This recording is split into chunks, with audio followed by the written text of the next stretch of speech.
Thanks. The traffic crunch brought on by all that snow isn't going anywhere anytime soon. These are live pictures from Cambridge Street. You can see the cross there at Standiford in the Beacon Hill area. Our photographer Stanley Foreman is in that car driving around, and he has gone nowhere fast. That seems to be the situation of the evening so far. And the situation on the rail slightly better today. Commuter rail service continues to be spotty. Orange Line subway service slightly expanded today.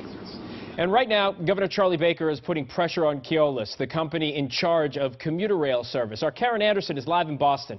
Karen, the governor wants the trains back on time.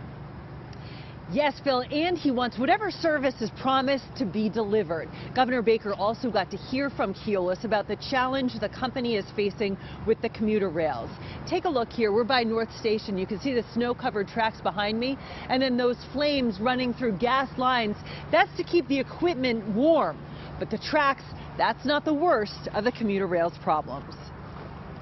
I'm sort of done with excuses, okay? I want to hear what people are actually going to do to get the riding public back to the point where people can depend on and rely on the service. Governor Baker taking Keolis to task for its performance over the last 2.5 weeks, leaving commuters stranded in the cold with cancellations and long delays. My big message to them was whatever the service level is,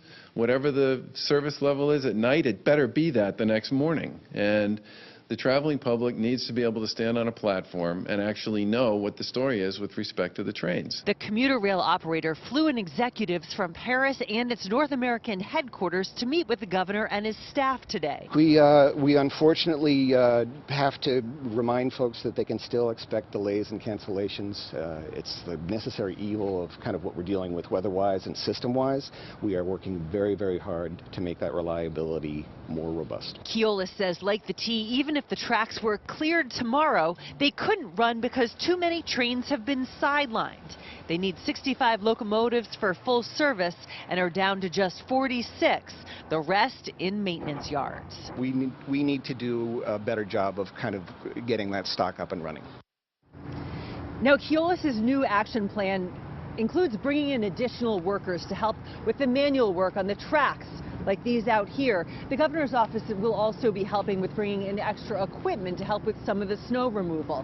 Keolis says in terms of communications, which is one of the biggest problems, communicating with customers, they're going to be increasing staffing to improve that. Live in Boston, Karen Anderson, WCVB News Center 5.